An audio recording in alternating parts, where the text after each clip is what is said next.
आज मैं आपको बताऊंगा डी सीरम डी सीरम के बेनिफिट्स, उनके डिसएडवांटेजेस, उसके इंग्रेडिएंट्स और कौन से इंग्रेडिएंट्स वाला सीरम आपके लिए है। तो चलिए सबसे पहले मैं स्टार्ट करता हूँ।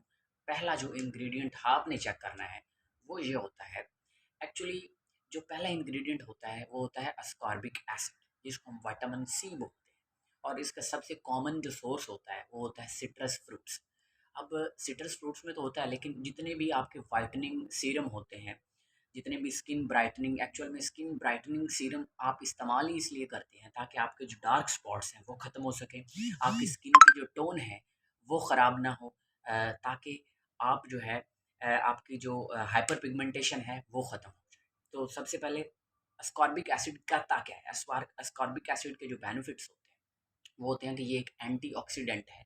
और एंटीऑक्सीडेंट का मतलब क्या होता है कि ऐसी चीज़ जो आपकी बॉडी के अंदर किसी भी तरह का कोई भी मैकेनिज़्म, कोई भी रिएक्शन, इरिटेशन रिएक्शन या कोई भी इस तरह का काम ना करवाए। अब इसको कुछ लोगों को थोड़ा ध्यान से इस्तेमाल करना चाहिए, क्योंकि अगर आप ज़्यादा इस्तेमाल करते हैं तो इसका जो डिसएडवांटेज होता है वो होता है कि आपकी स्किन रेड हो जाती है। और कुछ लोगों की स्किन सेंसिटिव होती है, तो वो सेंसिटिविटी की वजह से कुछ लोगों की स्किन के ऊपर इश्यूज होना शुरू हो जाते हैं, रेडनेस, और उसके ऊपर पिंपल्स बनना स्टार्ट हो जाते हैं।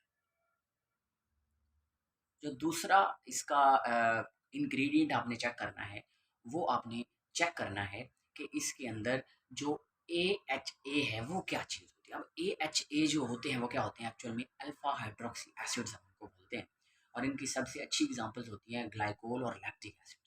अच्छा, ये जो दो चीज़ें हैं ये क्या करवाते हैं, जो अल्फा हाइड्रोक्सी एसिड्स होते हैं क्या करवाते हैं स्किन का। और ये लाजमी तौर पे आपने चेक करनी ये होने चाहिए, क्योंकि ये आपकी स्किन जो होती है पीलिंग ऑफ होती है, लेयर्स के ज़रिए उतारते हैं, स्लफ ऑफ करवानी होती है। तो उसके लिए ये बहुत ही बेनिफिशियल है, स्किन उतर जाती है इसके ज़रिए। और ये जो होता है इसलिए आपने लाजमी चेक करना है किसी भी सीरम इंग्रेडिएंट के। लेकिन इसका भी जो नुकसान होता है, इसका जो डिसएडवांटेज होता है वो बहुत प्रोमिनेंट होता है। ऐसे लोग जो स्किन जिनकी सेंसिटिव है टुवर्ड्स द सनलाइट, तो उन लोगों को ये सीरम इस्तेमाल करके सनलाइट में नहीं जाना चाहिए। नेक्स्ट जो आपने इंग्रेडिएंट को चेक करना है वो होना चाहिए BHAs। पहले हमने पढ़े AHAs, अब हमने पढ़े हैं जो नेक्स्ट इंग्रेडिएंट आपने चेक करना है वो है BHAs, यानी कि बीटा हाइड्रोक्सी एसिड। और इसके अंदर सबसे कॉमन एग्जांपल होती है सैलिसिलिक एसिड। और सैलिसिलिक एसिड के अंदर एक्चुअली वो भी काम बिल्कुल AHA की तरह काम करता है, लेकिन ये एक्चुअली जो पोस्ट एक्ने डार्क स्पॉट्स होते हैं, जो एक्ने के बाद स्पॉट्स बच जाते हैं स्किन के ऊपर, डार्क स्पॉट्स बनते हैं, उनके लिए ये चीज़ बहुत बेनिफिशियल होती है। और इस चीज़ का भी जो डिसएडवांटेज होता है वो आपने याद रखना है, वो बहुत ज़्यादा होता है।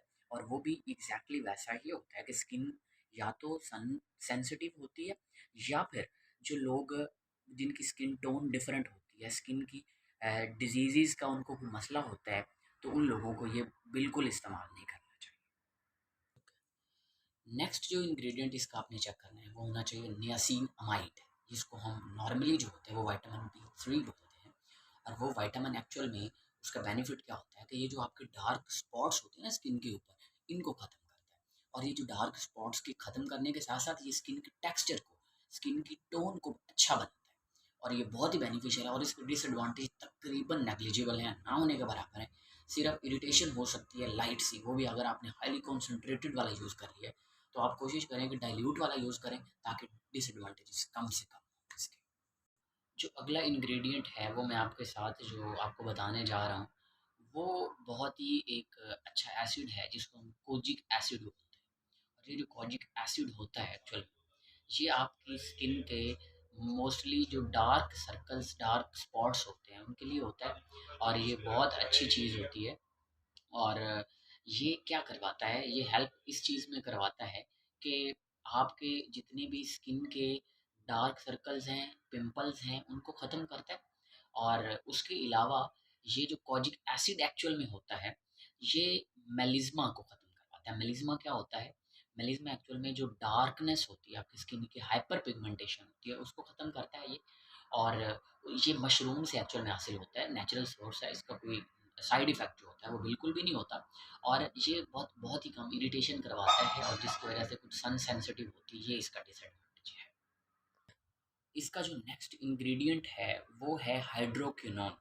और ये इंग्रेडिएंट बाकी आप सारे इंग्रेडिएंट चेक करें या ना करें, लेकिन ये वाला इंग्रेडिएंट आपने लाज़मी चेक करना है। क्यों? क्योंकि हाइड्रोक्विनोन जो है वो स्किन लाइटनिंग इफ़ेक्ट रखता है, स्किन को लाइट करता है, स्किन को कलर जो आपका है वो ज़्यादा लाइट कर देता है, ब्राइट कर देता है, तो ऑब्वियसली इसके जो हैं साइड इफ़ेक्ट्स बहुत ज़्यादा होते हैं। ये कुछ कंट्रीज़ में बैन भी है, स्किन लाइटनिंग करवाता है, लेकिन चूँकि बैन किस वजह से है फिर? बैन इस वजह से है क्योंकि कुछ लोगों में ये ओक्रोनोसिस एक कंडीशन होती है, ये कॉज़ करवाता है। और ओक्रोनोसिस क्या होती है?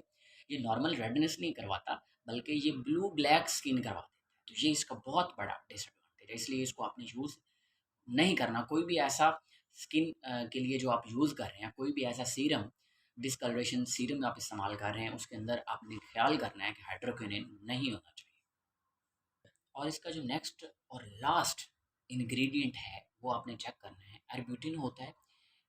आर्ब्यूटिन क्या करवाता है? आर्ब्यूटिन एक्चुअल में 3 काम करवाता है, जिस काम के लिए हमने एक्चुअली सीरम का फंक्शन देखा था। वो ये था कि सबसे पहले स्किन लाइटनिंग करवाता है, फिर ये डार्क स्पॉट्स को ख़त्म करता है, हाइपर पिगमेंटेशन को ख़त्म करता है और स्किन के टेक्सचर को अच्छा बनाता है। लेकिन इसका भी side effect milder than hydroquinone है। इस वजह से ये और हाइड्रोक्विनोन आपने चेक करने हैं कि जिसके अंदर ना हो वो वाला इस्तेमाल करें। तो ये डिसएडवांटेज है आर्बुटिन का कि ये स्किन को बिल्कुल वैसे ही बना देता है, ब्लू ब्लैक बना देता है, ऑक्रोनोसिस करवा देता है। तो इसलिए आपके सीरम के अंदर आपने चेक कर लेना है कि हाइड्रोक्विनोन और आपका जो है वो पहली चीज़ लाइक द आर्ब्यूटिन नहीं होना चाहिए, एंड द जो चीज़ें होनी चाहिए वो कौन सी है? एस्कॉर्बिक एसिड, विटामिन सी है, विटामिन बी3 है। इसके अलावा जो आपके दूसरी AHAs एंड BHAs, ये इंग्रेडिएंट लाजमी होने चाहिए, और हाइड्रोक्विनोन और आर्ब्यूटिन नहीं होना चाहिए। That is all for today's video. Thank you. And with break